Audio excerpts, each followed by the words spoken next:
Muy buenos días, yo soy el doctor Carlos Martín Maldonado, soy uno de los JTP de la Cátedra de Neurología y me toca a mí desarrollar el tema epilepsia. El tema epilepsia es una de las subespecialidades hoy en día más importantes dentro de la neurología clínica. Vamos a comenzar un poquito de referencias sobre la historia de la epilepsia.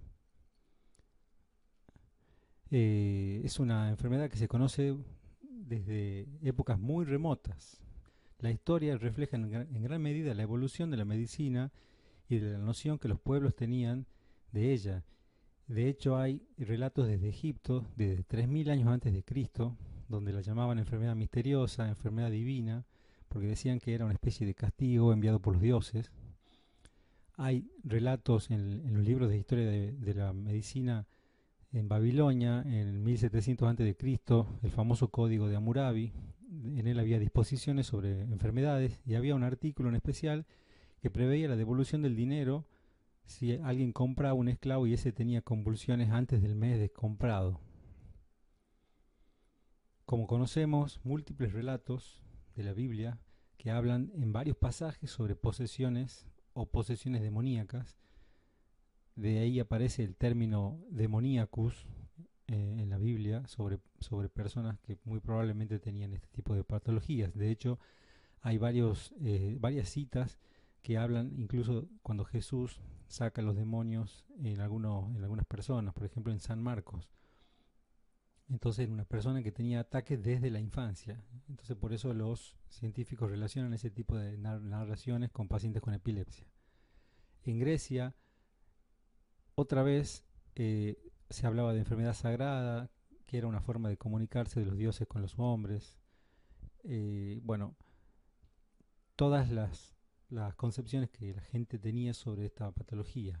Hasta que aparece Hipócrates en 400 años antes de Cristo y él rechaza toda concepción sobre lo natural. Y él dice que el origen del problema de esas personas estaba en el cerebro y que para su tratamiento había que dar dietas especiales y drogas. Entonces él dijo, creen que la epilepsia es divina simplemente porque no la entienden, pero si llaman divino a todas las cosas que no entienden, entonces no va a haber fin para esas cosas divinas. Pero en Roma volvemos para atrás, porque los romanos de nuevo empiezan a hablar de personas impuras o enfermedad impura, por eso la persona era intocable, decían ellos, porque se hablaba de incluso algo como contagioso. Y aparece un término muy importante para nosotros en neurología, que es el término de morbus comicialis. ¿Por qué? Porque hasta hoy en día se utiliza el término comicial o comicialidad para hablar de epilepsia. Bien, ¿y qué significaba eso? Significaba que en la época de elecciones en Roma, si había una persona que tenía una convulsión, se lo tomaba como un mal augurio, entonces se suspendían los comicios. De esa época viene el término. Con la Edad Media, en la época del oscurantismo, se investiga muy poco, principalmente en medicina, es una época mala para lo que es la ciencia médica. Y en el siglo XX ya tenemos las primeras investigaciones sobre el origen de la actividad neuronal del cerebro con los primeros equipos que mostraban señales de las neuronas a nivel del cuero cabelludo. A lo largo de la historia siempre se relacionó a la enfermedad con algunos famosos, bueno, en este caso con Hércules, un héroe de la mitología griega, Alejandro Magno, otra personalidad, un rey griego, importante para ellos, muy importante con respecto a la estructura política y cultural de Grecia. Después el famoso Newton, filósofo, teólogo, inventor, alquimista, muy importante en nuestra historia. El famoso Nobel, Alfred Nobel, que era un químico sueco, él inventó la dinamita y fundó los premios que llevan su nombre. El famoso Albert Einstein, bien, físico alemán de origen judío, él, él presentó la teoría de la relatividad general. Y muchos más. Lo que se muestra acá, para ir terminando lo que tiene que ver con la historia de la enfermedad, acá se ve una pintura que está en el Museo de Arte de Viena. Se ve en la pintura al santo San Ignacio de Loyola, se lo ve en la parte central de la pintura, y se ve que está como sacando los demonios de dos personas, de esta señora que está con la cabeza rotada y los ojos rotados hacia la izquierda, un brazo estirado y el otro flexionado, y en el suelo se ve a otra persona que está con sacudidas de las piernas y los brazos, con las piernas flexionadas y los brazos extendidos. Se ve cómo los ángeles negros van saliendo del lado izquierdo de la pintura y están entrando ángeles blancos por la parte superior. Esto en realidad, ¿por qué se los traigo? Porque si uno relaciona la postura de esta señora, bien llevada a cabo por el pintor, vemos que tiene la misma postura que después la ciencia médica en epilepsia demostró que puede ocurrir en personas que tienen esa misma postura. O sea que para esto existe una probable ubicación anatómica que es una zona anterior, media, pero motora del lóbulo frontal, que se llama área motora suplementaria, y eso se conoce como postura del esgrimista. Muy bien. Entrando en el tema, definimos primero epilepsia. ¿Qué es epilepsia? Viene de la palabra griega ser atrapado o poseído por algo. O sea, a pesar de que la medicina, los médicos, los neurólogos a lo largo de los años han ido peleando un poco contra el estigma de lo que significaba llamar a la persona epiléptico por esto de las relaciones de las posesiones, bueno, hoy en día seguimos utilizando el mismo nombre para la enfermedad. En realidad se aplica a una variedad de condiciones clínicas que se caracterizan por la presencia de síntomas, signos paroxísticos, repetitivos o recurrentes, denominados crisis epilépticas o crisis convulsivas. Es una primera definición. Y otra que me parece bastante buena, que está en algunos de los libros, que es un trastorno cerebral caracterizado por una predisposición permanente a generar convulsiones, con consecuencias neurobiológicas, cognitivas, psicológicas y sociales. Esta es una definición un poco más abarcativa y es muy importante lo que dice. No es solamente tener convulsiones. Ahora, ¿qué es una convulsión o crisis epiléptica? Estos son sinónimos y esto es la aparición de eventos clínicos transitorios, como está marcado en rojo, que resultan de una descarga anormal, excesiva y sincrónica de un grupo de neuronas ubicadas en la corteza cerebral. Dice predominantemente porque en realidad una persona también puede tener convulsiones si tiene una lesión un poco más profunda en el cerebro, por ejemplo un tumor que esté cerca de los ventrículos laterales, un hematoma intracerebral que está generalmente en la parte profunda del cerebro. También pueden tener convulsiones, pero lo habitual es que las manifestaciones de convulsiones y de epilepsia provengan con patologías que estén ubicadas en la corteza del cerebro. Continuamos. Se van a encontrar a lo largo del cursado con términos como ictal, que significa que aparece bruscamente, o paroxístico, que es prácticamente lo mismo, significa de inicio y final brusco, y con el término que ya lo relaté anteriormente, que es el de comicial o comicialidad, relativo a los comicios en la antigua Roma. De ahí proviene el término. Muy bien, pero ¿quién de nosotros, quién de ustedes pudo ver una crisis convulsiva? No todos los médicos los ven. Hay gente que tiene familiares que por supuesto depende de la frecuencia de las crisis que tenga, uno puede ver esto con un poco más de frecuencia, y por supuesto los médicos y los enfermeros que hacen guardia.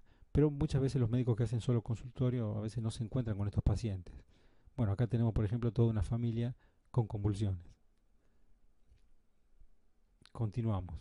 Fisiopatológicamente existen, para que todo esto ocurra, las convulsiones, poblaciones de neuronas epilépticas. Hay un fenómeno de desinhibición neuronal. Hay circuitos que permiten una sincronización multisináptica. Y por supuesto hay capacidad de propagar las descargas epilépticas por reclutamiento de miles de neuronas. Esto ocurre en el cerebro para que se produzca esa manifestación sintomática en la persona. En la neurona epiléptica, puntualmente, ¿qué es lo que ocurre? Hay un aumento de la excitabilidad eléctrica porque hay un desequilibrio de neurotransmisores y modificaciones del equilibrio iónico y a veces también disfunción glial. Eso también puede ir acompañando a ayudar a que la propagación de la descarga ocurra. Y como se muestra abajo, siempre ese desequilibrio es a predominio del glutamato. En varias, de hecho hay medicamentos hoy en día que se utilizan contra el glutamato para evitar un poco ese fenómeno de excitabilidad neuronal. y el GABA, que es un inhibidor, siempre se promueve un poco la función GABAérgica.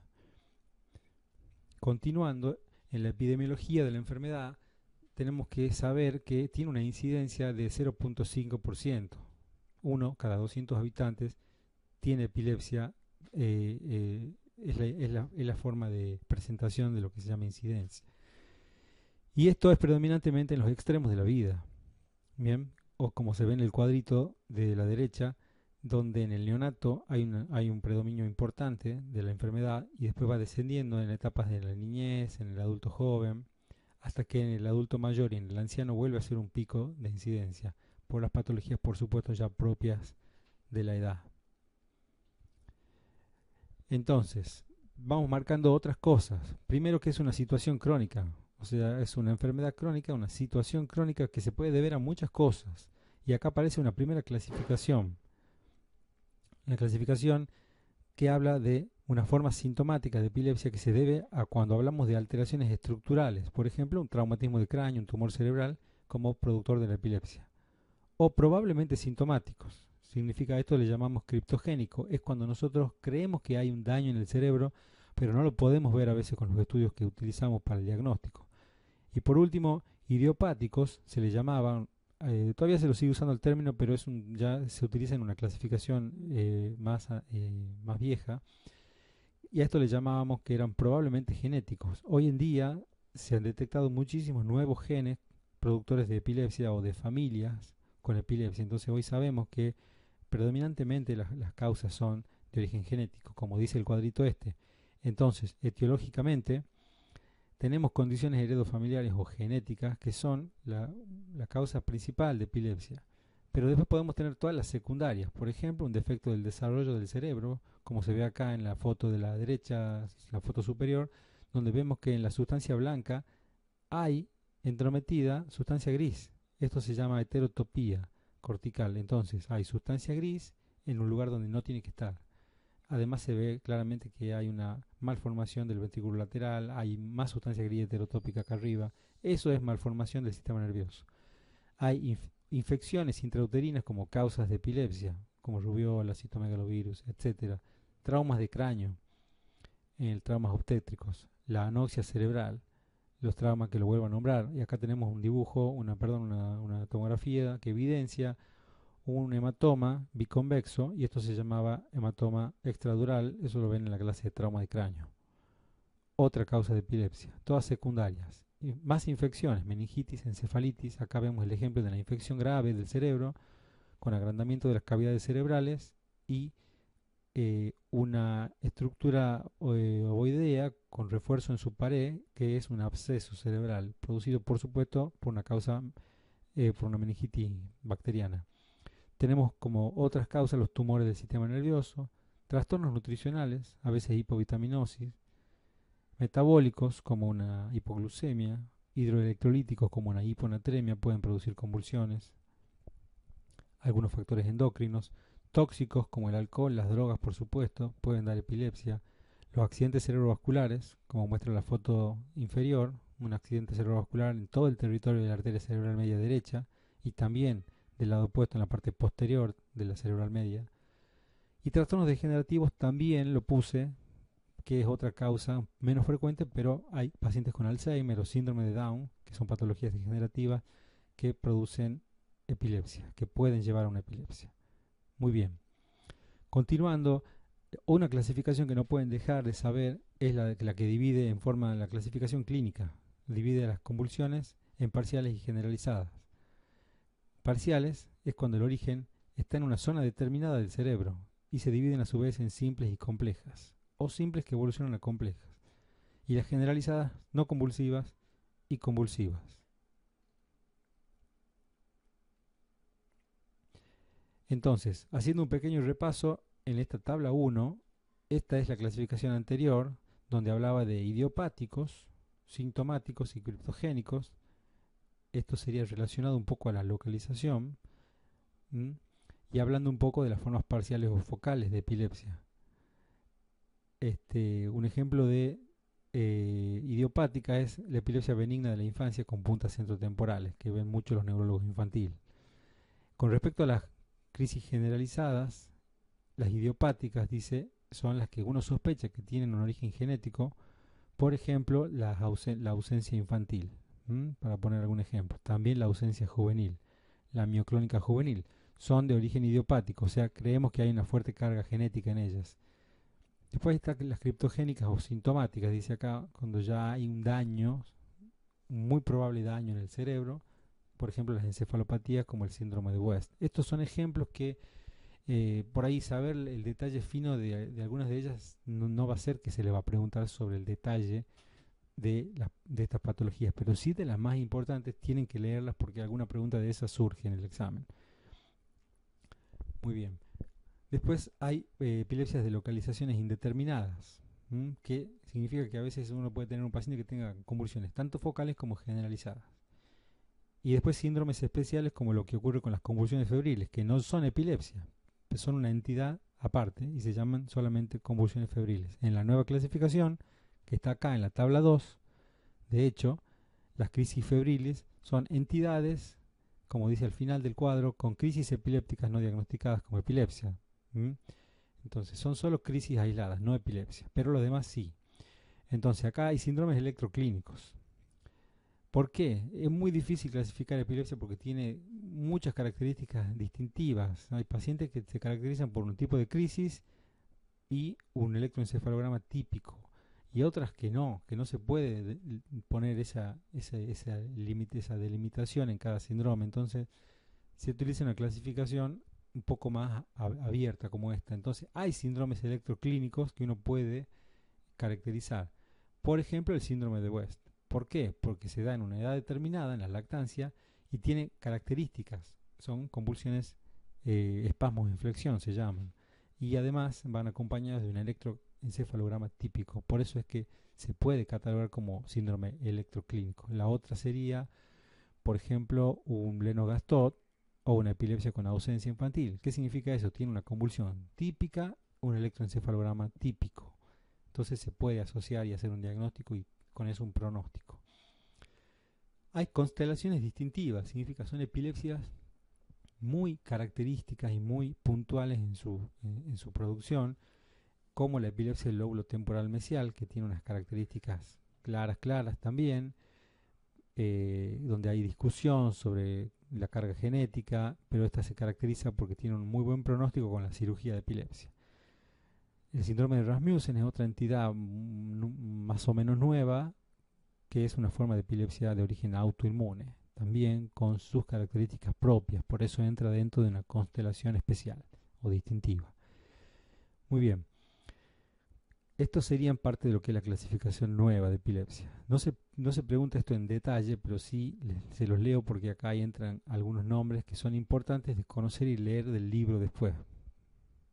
Continuamos. Entonces vamos a introducirnos un poquito en crisis generalizadas y después en crisis focales. ¿Qué tenemos que saber de las crisis generalizadas? Son crisis que se originan en ambos hemisferios a la vez. O sea, el cortocircuito tiene una propagación, se cree que se origina en un lugar especial, pero hay una rápida propagación. Por eso el paciente no tiene síntomas de aviso y pierde su conciencia, siempre. Y por supuesto, las manifestaciones motoras son de ambos lados del cuerpo, bilaterales. Estas serían algunas características de lo que se llaman convulsiones o crisis generalizadas. ¿Cómo se dividen las crisis generalizadas? Como dijimos anteriormente, no convulsivas, que serían las ausencias, y las crisis convulsivas, que pueden ser mioclónicas, clónicas, tónico-clónicas, atónicas y otras que son difíciles de clasificar o que tienen ambas, dos o tres de las mismas convulsiones generalizadas. Unas cuantas palabras sobre ausencias. ¿Qué son las ausencias? Consisten en episodios de desconexión breve y transitoria de la persona, del paciente, del niño en este caso, generalmente de una duración no mayor a 20 segundos. Entonces puede durar 3, 4, 5, 10 o 20 segundos. Se inicia y termina en forma abrupta. No hay un estado post-ictal o post-convulsivo importante, sino que se recupera muy rápidamente. Pueden tener algunas otras manifestaciones un poco raras como movimientos y algún componente autonómico, pero eso es un poco más raro. Estas ausencias pueden disminuir el rendimiento escolar y se facilitan cuando el paciente hiperventila o respira como agitado. Entonces, veamos un ejemplo.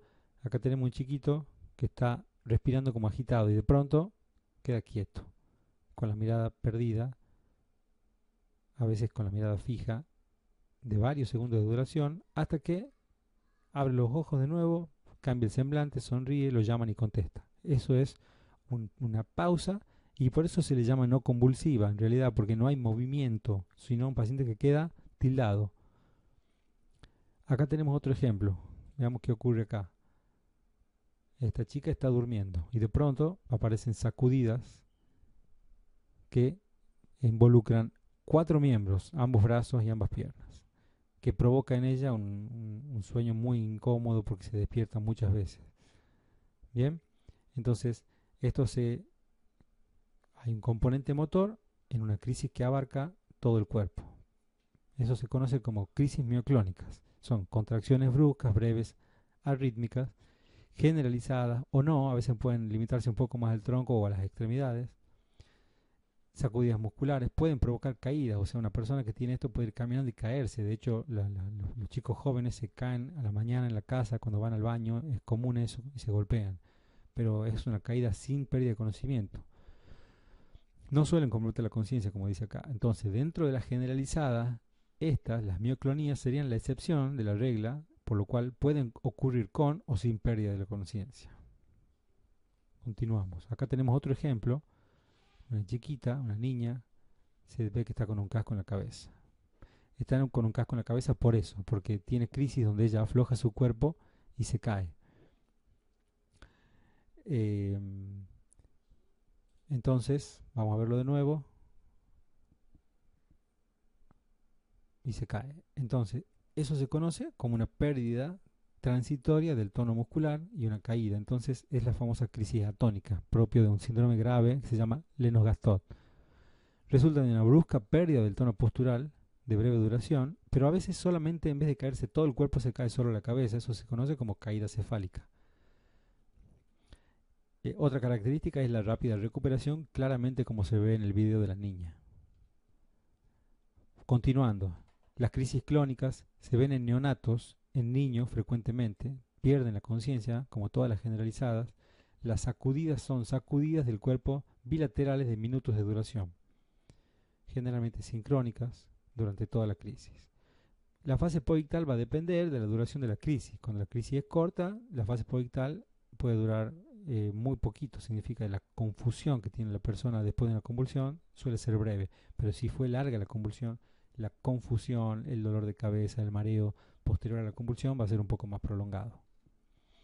Las tónicas es similar a la anterior, pero en vez de haber un componente de movimiento, acá hay solamente un componente de contracción tónica de los músculos del cuello, respiratorios, abdominales, y puede aparecer lo que se llama grito epiléptico, que es un grito agudo con una posterior falta de entrada del aire por la nariz, y se produce lo que se llama una apnea. Compromete los músculos proximales, pueden ser un poco asimétricas o no, y depende de la duración, el estado posterior, que sería el de la confusión, la fatiga, el dolor corporal, el dolor de cabeza. Igual que recién, depende de la duración, el síntoma posictal. Veamos otro ejemplo. Tenemos una paciente que se desconecta, tiene un pequeño giro no forzado a la derecha de la cabeza y después flexiona los brazos, extiende los brazos después y aparece un sonido,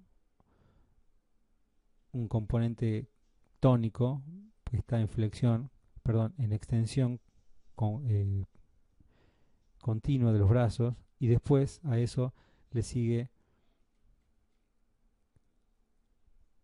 un componente de sacudidas del tronco y los brazos, que se conoce como componente clónico dentro de la convulsión. Eso se conoce como crisis tónico-clónica. Pierde el conocimiento de la persona, aparece primero una fase tónica que puede durar 10 a 30 segundos, con una retroversión ocular, midriasis, y el famoso grito epiléptico puede o no estar. Después a eso le sigue una fase clónica de 30 a 60 segundos con sacudidas rítmicas bilaterales, y que es donde se pueden morder la lengua, la mucosa yugal, a veces se orinan también, como se ve acá, la fase tónica clónica. En el dibujo. Continuamos. Lo importante de la crisis tónico-clónica es saber que esta es la peor expresión de la epilepsia generalizada. ¿Por qué? Porque conlleva un montón de cambios físicos del cuerpo de la persona, como fenómenos vegetativos, hipertensión, aumento de la frecuencia cardíaca, de la presión vesical, hipersalivación, cianosis, rubefacción, piloerección. Hay apnea desde el principio en la fase tónica, puede haber relajación esfinteriana. Después, cuando las convulsiones estas suelen ser largas, aparece un estado comatoso posterior de varios minutos de duración y la recuperación es lenta y depende del tiempo de la duración de la crisis. Entonces, por eso esta es la peor, por todo lo que tiene como cambios a nivel corporal de la persona. De nuevo, un par de puntos más sobre epilepsia con ausencia. En este caso, la ausencia infantil, que es la que se da primero, porque hay otra juvenil. Esta aparece entre los 4 y los 8 años. Tiene una herencia importantísima, autosómico dominante. El electroencefalograma, como les había dicho antes, es característico. El inicio y el fin abrupto, como ya lo habíamos dicho. Lo que es importante que quiero que se lleven es que tiene un muy buen pronóstico. El 90% de las epilepsias infantiles con ausencia infantil desaparecen en la época adulta, como el niño del video. Otra forma muy importante, y la tengo que decir y nombrar porque es la epilepsia más frecuente del joven, la epilepsia mioclónica juvenil, se da de igual manera en varones y en mujeres. La edad de inicio entre los 2 y los 18 años. Hay una historia familiar importante también, de peso.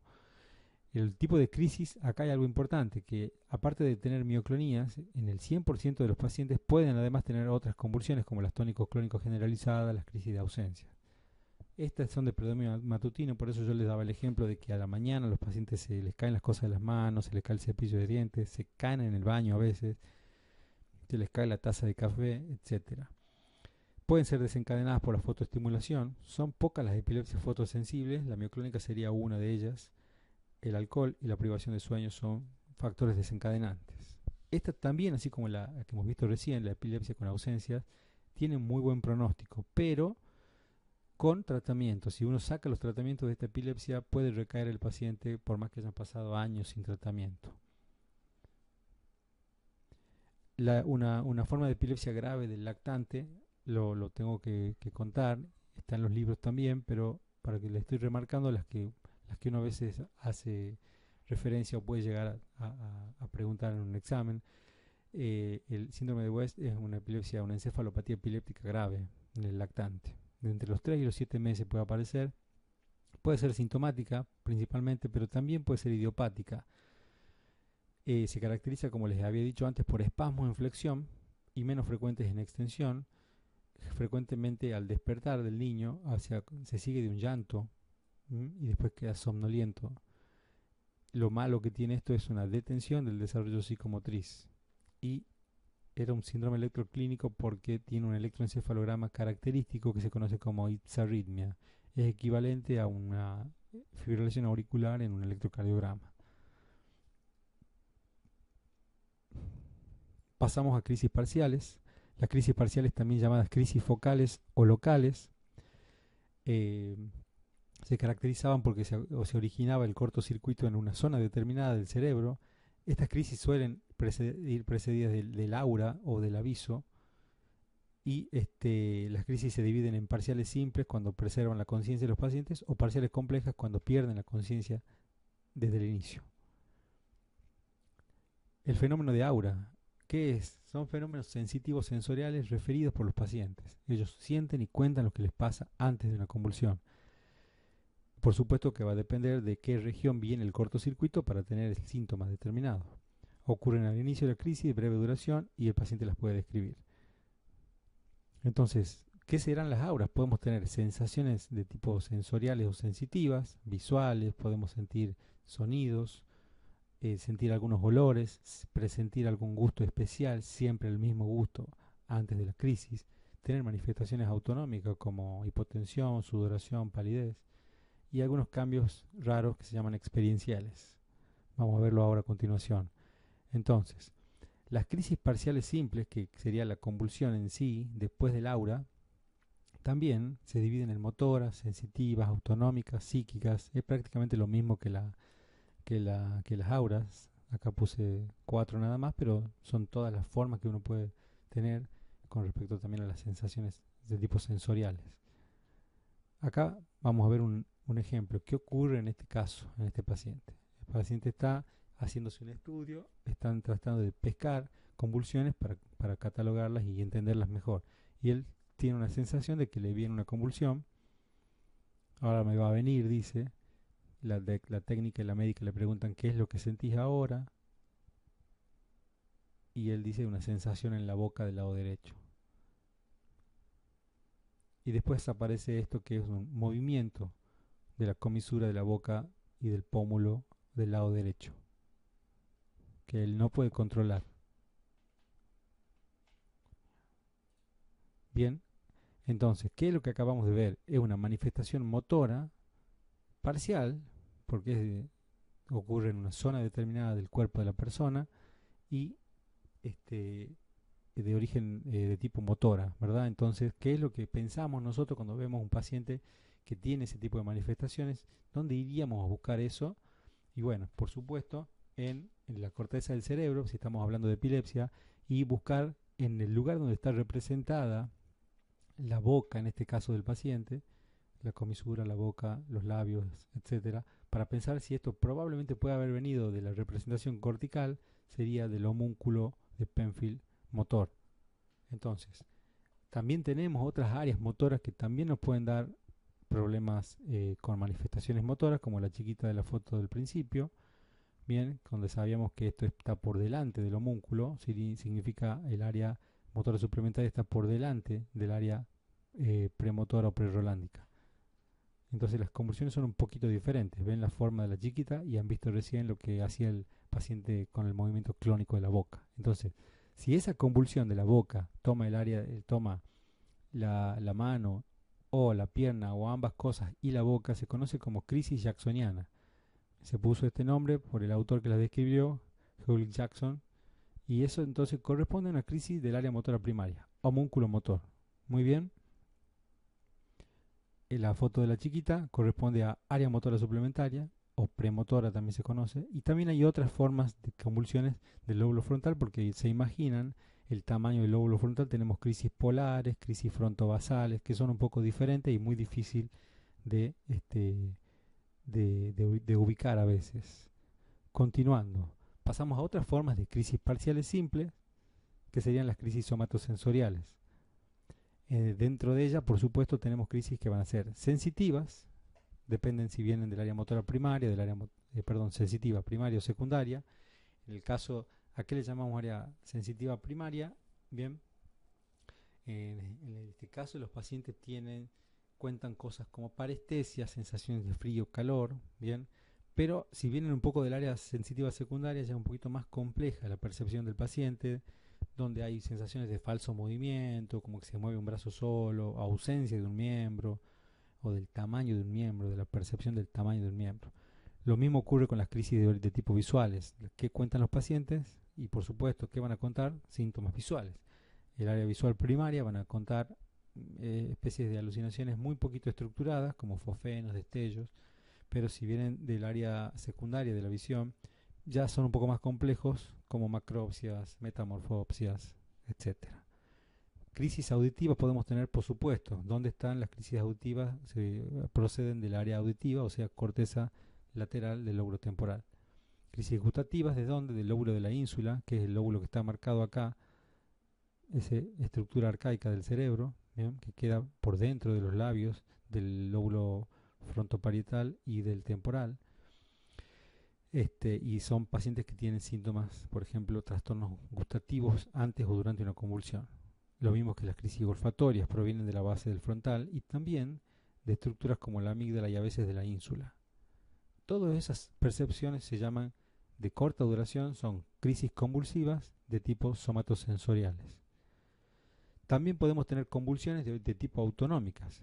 Muy raro, pero las tenemos. Por ahí lo que ocurre es que no se dan solas, sino se dan acompañadas de otras cosas como lo que hemos contado recién, de alguna somatosensorial. Pero además pueden tener combinaciones. ¿Con qué? Con estas autonómicas, que serían una sensación epigástrica, que los pacientes lo cuentan como un dolor abdominal, por ejemplo, una sensación en la boca del estómago, o se pueden poner colorados, o se pueden poner pálidos, tener náuseas, vomitar incluso por una convulsión de origen autonómica. Continuamos, por estas son las más complicadas, se llaman experienciales. Por ejemplo, habrán escuchado de gente que dice que de tener déjà vu. El déjà vu es una sensación, una percepción alterada de lo que es la memoria, y la podemos tener todos a veces, pero los epilépticos la tienen antes o durante la convulsión, y es como que suele ser una forma de aura en realidad. Ellos ven cosas que ya han visto antes, y eso puede ser algo muy antiguo en la vida de la persona, acordarse de cosas de la niñez o no tanto, o ser algo de reciente, que ocurrió hace un rato, hace un pequeño instante. Eh, los pacientes que tienen convulsiones de tipos experienciales tienen sensaciones de miedo incontrolable a veces, o de alegría. De hecho, hay gente que se ríe durante una convulsión y uno cree que le pasa algo, como que está loco, pero existen tumores, por ejemplo el de los del hipotálamo, que pueden llegar a producir risa durante una convulsión. También podemos tener alucinaciones de todo tipo, auditivas, visuales. Por eso las auditivas, cuando tiene un paciente una ilusión auditiva o alucinación, son muy difíciles de diferenciar de una psicosis. La diferencia es que una crisis convulsiva tiene una duración mucho menor. En cambio, un psicótico tiene delirios, tiene alucinaciones en forma de mucho más larga duración.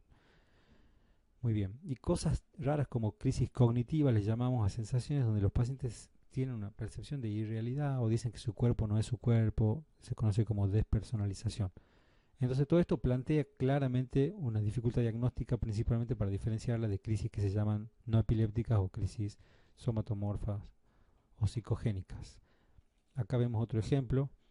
Tengo un paciente que está haciendo el estudio, detiene la actividad de la lectura, queda con la mirada un poquito extraviada, y después de eso comienza con un movimiento en la boca, como un chasquido de los labios.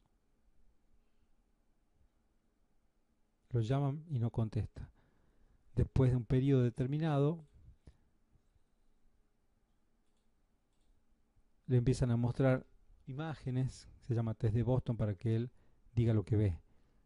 Y primero no puede contestar, y con el tiempo sí logra hacerlo. Entonces si esto es una convulsión, sería una convulsión parcial, compleja, porque el paciente pierde la conciencia, ¿verdad? Y aparecen acá no hemos visto que se ponga pálido, que transpire y todas esas cosas, no lo hemos visto, tampoco hemos relatado el aviso que él tiene, pero lo que ocurre es que él tiene lo que se llaman automatismos, que son síntomas o signos dentro de una crisis parcial compleja.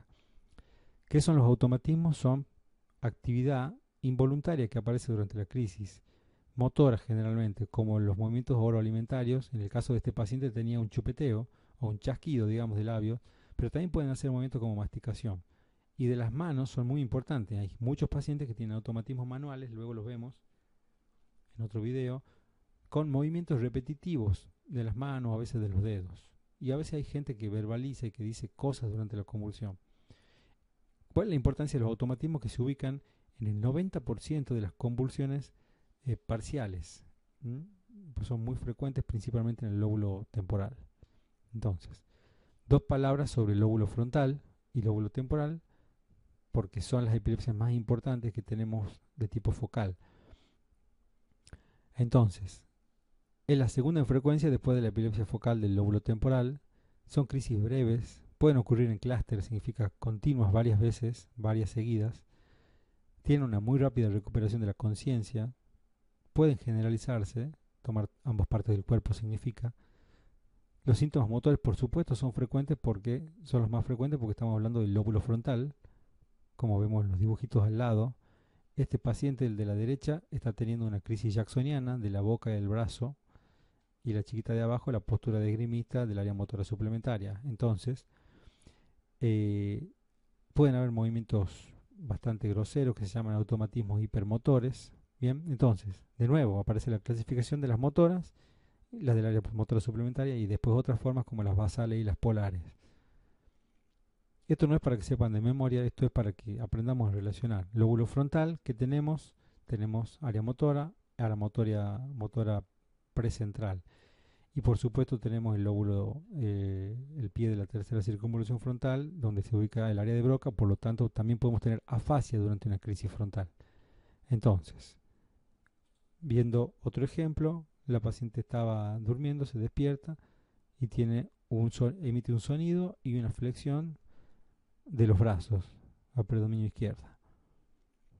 Rápidamente recupera la conciencia. Acá está dormida, crisis, óculo giro hacia la izquierda, ese otro componente del lóbulo frontal. A veces dura varios segundos, se despierta la paciente. Estos pacientes con crisis del lóbulo frontal pueden tener clústeres de 20, de 30, de 40 convulsiones por noche. Una epilepsia en este caso que nosotros llamamos de difícil control, refractaria al tratamiento médico. Muy bien. Pasamos a otra forma, la epilepsia del lóbulo temporal. Es la más frecuente de las crisis parciales. La edad de inicio puede ser en la infancia o en el adulto joven. Se la divide en dos, en una forma medial o mesial. Me detengo un poco acá porque esta es la epilepsia focal más importante que nosotros vemos, porque tiene síntomas de aviso, que pueden ser autonómicos, también pueden ser dismnésicos, tienen déjà vu. Fenómenos olfatorios también sienten olores siempre los mismos, percepciones de olores raros antes de una convulsión. Suelen tener síntomas autonómicos, que es la sensación en la boca, el estómago, o que haciendo una sensación extraña. Hay detención de la actividad, como la del video del señor que está leyendo la revista, y seguido a esa detención de la actividad, tienen los automatismos de la boca o de las manos o de ambos.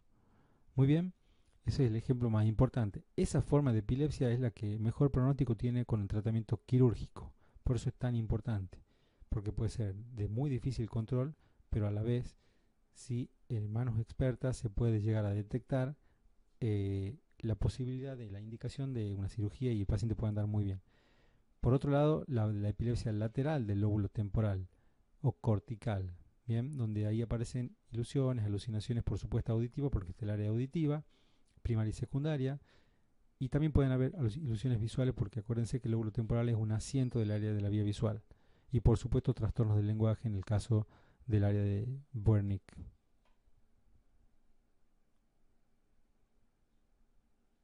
Continuamos. Acá tenemos otro ejemplo.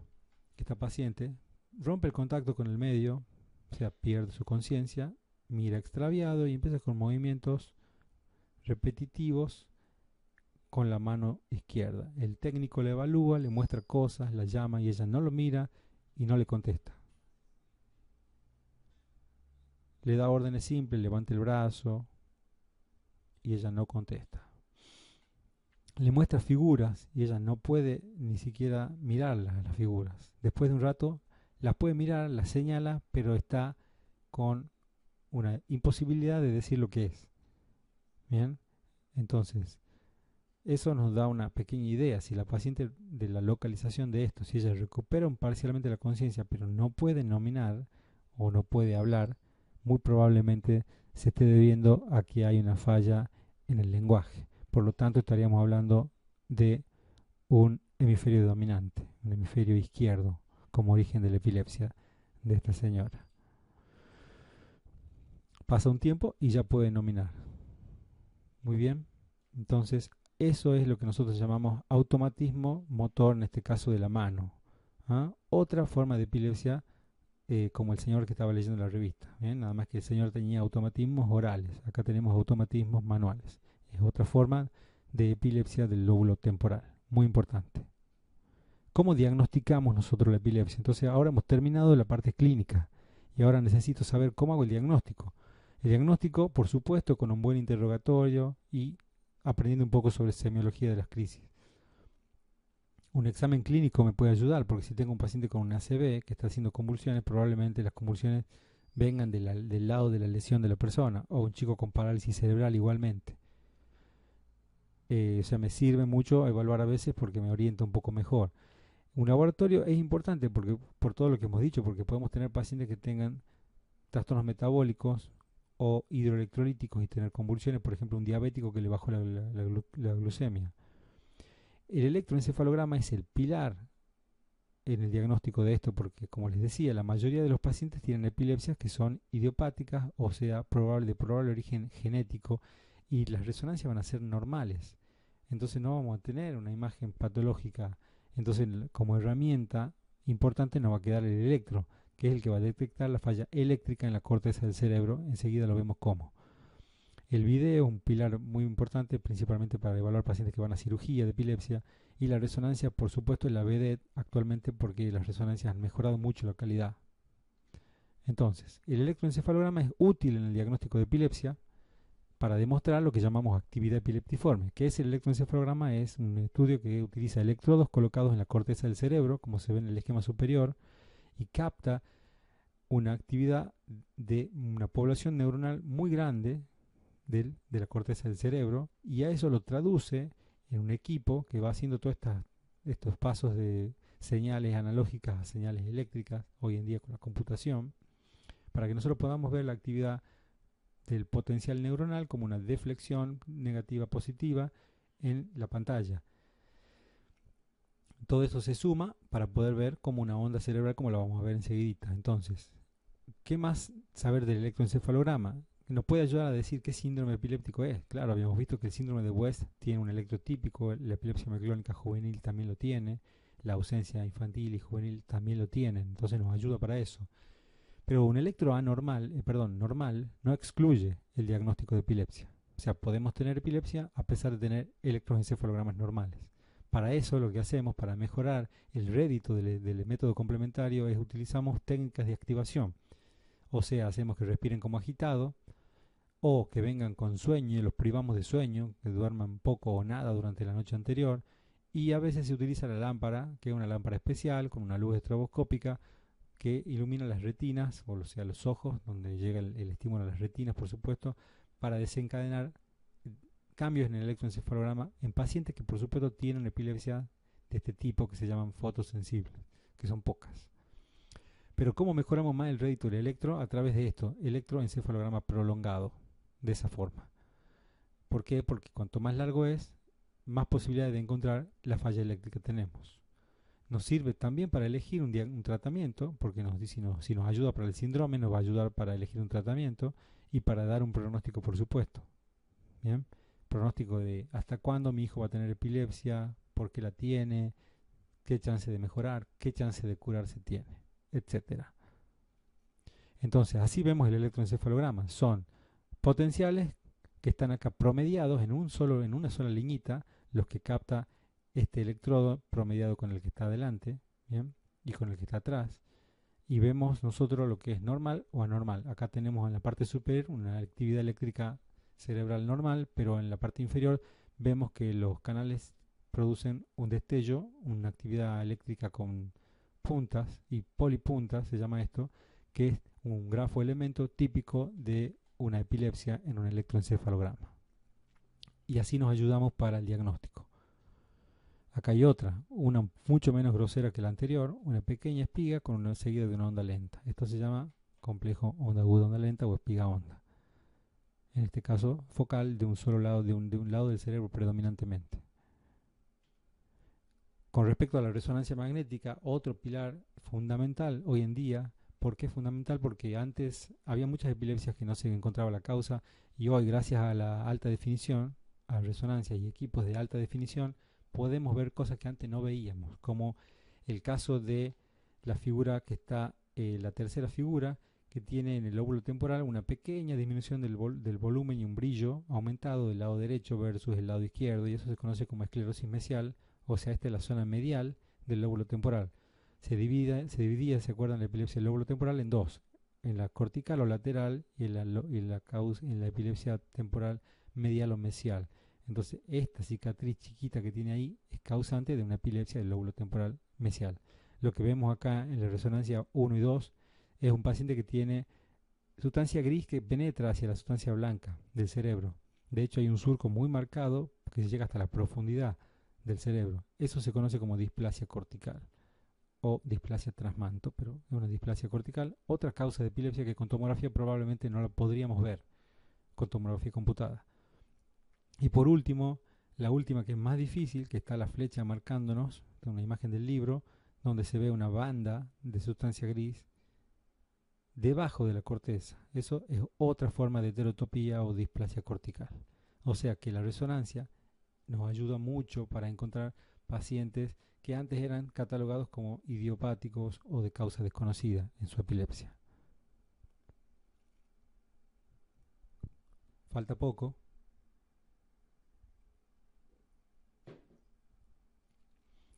Pero no todo es epilepsia. No todos los pacientes que se caen al piso y tienen sacudidas del cuerpo son convulsiones o epilepsia.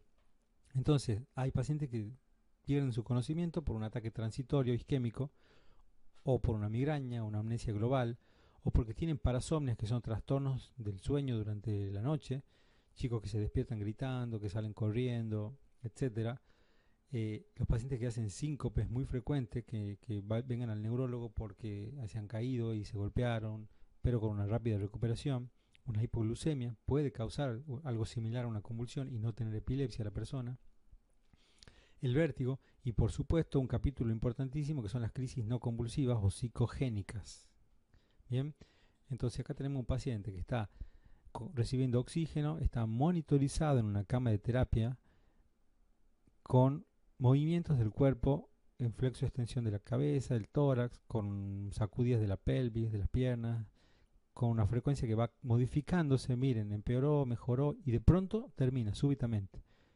Y otro detalle, que la enfermera y los médicos lo llaman y el paciente contesta. Entonces, si esto fuera una crisis tónico-clónico generalizada, nunca el paciente podría despertar y recuperarse tan rápidamente. Entonces estamos hablando de un evento no epiléptico o psicogénico. Bien, no importa tanto detalle de esto, pero es para saber que ocupa un lugar importante dentro del diagnóstico diferencial, porque nosotros no queremos tratar pacientes como epilépticos si no tienen epilepsia. Entonces, son pacientes que suelen tener antecedentes psiquiátricos, como depresión, o otras cosas como insomnio, fibromialgia.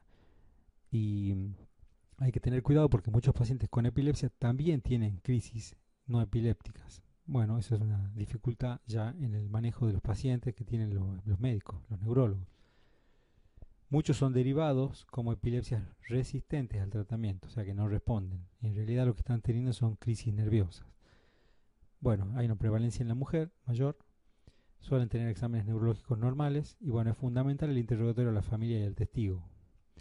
Entonces esto, como diagnóstico diferencial, el que más peso tiene en el diagnóstico para diferenciar convulsiones de crisis no convulsivas. Entramos en la última parte. Nosotros podemos encontrarnos con situaciones diferentes, pacientes del consultorio externo, pacientes en la guardia médica que tienen convulsiones y pacientes en emergencia en epilepsia. ¿Qué es eso? Son pacientes que tienen lo que se llaman estado de mal epiléptico o estado de mal convulsivo o estatus convulsivo. ¿Por qué digo esto? Bueno, porque no se tratan de la misma forma un paciente del consultorio, un paciente que entra a la guardia y un paciente de un estatus convulsivo. Entonces, en un paciente ambulatorio nosotros tenemos varias opciones de tratamiento. Primero, entender que el paciente que tiene epilepsia es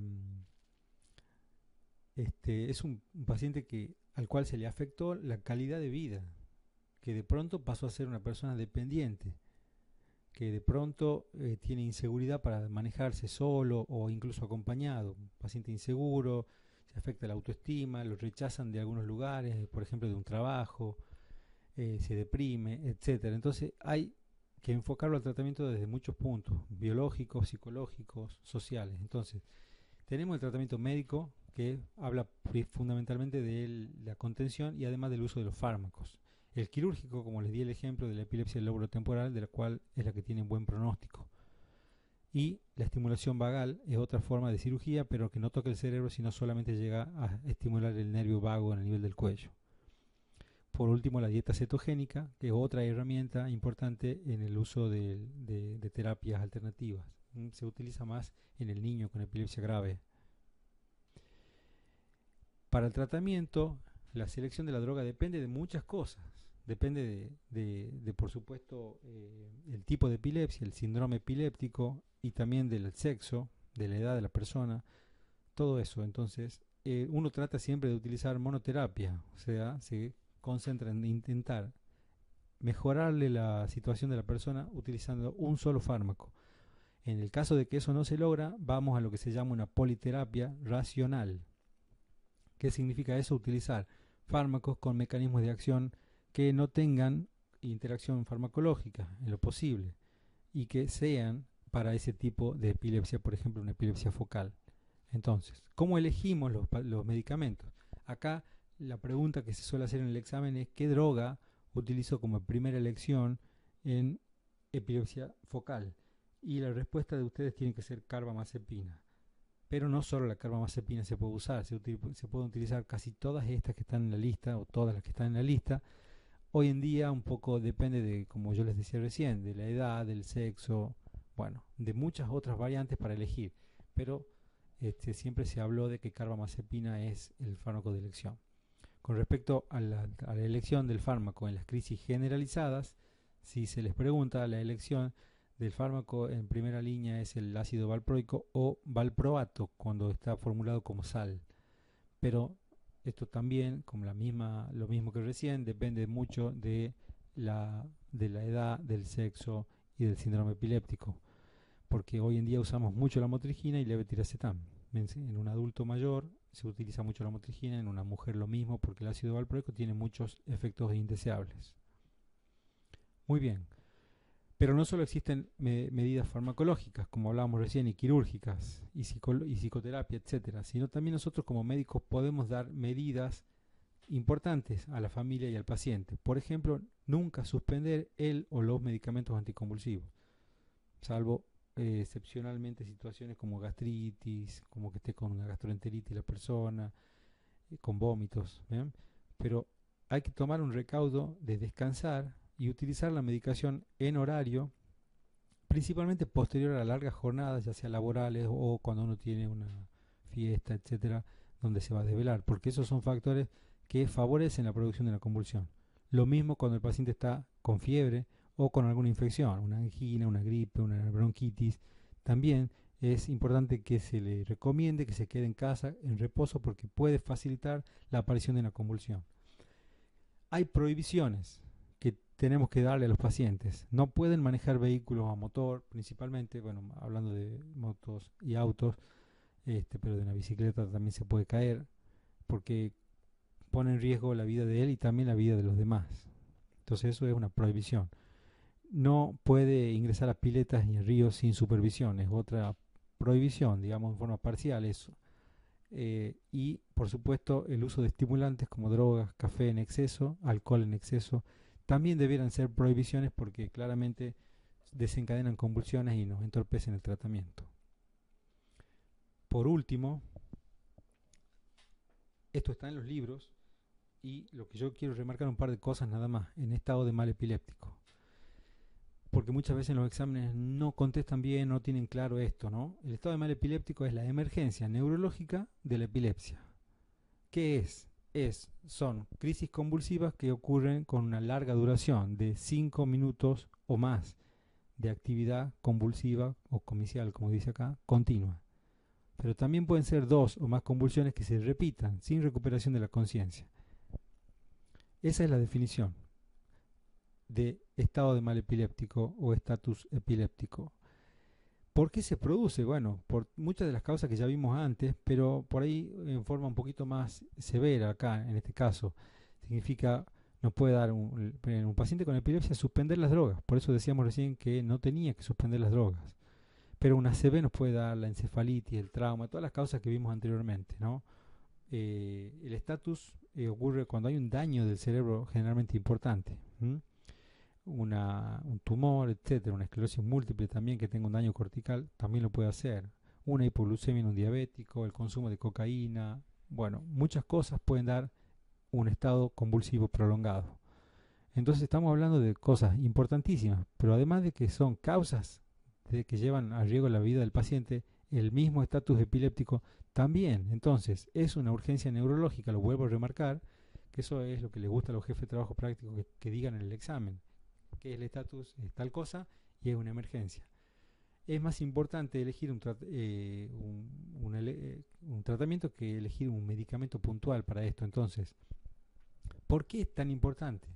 Porque además de las causas que lo producen, que ya conllevan un riesgo de muerte importante, el estatus mismo tiene una mortalidad elevada si no se actúa rápido. ¿Por qué?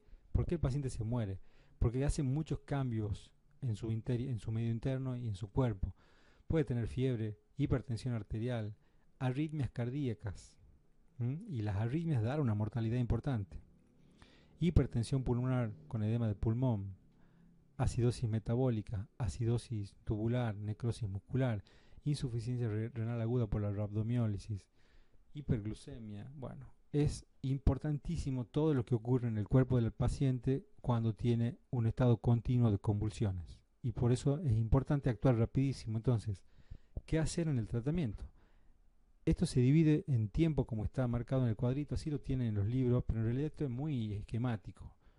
Pero lo que tienen que contestar es que uno tiene que actuar rápidamente. Llega el paciente, como siempre, el ABC, bien, las medidas de soporte vital, ponemos un suero y se va monitoreando. Inmediatamente se saca sangre para el laboratorio para ir viendo qué ocurre en la sangre del paciente. En los minutos siguientes se pasa tiamina, la B1, se pasa dextrosa y se utiliza el primer fármaco que va a modificar el estado del paciente en cuanto a las convulsiones, que es una benzodiazepina, que puede ser lorazepam o diazepam, lo que tengan en la guardia. Puede ser una guardia del CAPS, una guardia de la ambulancia o una guardia de hospital o sanatorio. Ese medicamento puede llegar a evitar o a hacer pasar el estado continuo de convulsiones. Mientras tanto, uno va viendo las causas, se puede ir interrogando a un familiar, etcétera. Puedes llegar a ir pidiendo un estudio complementario como una tomografía.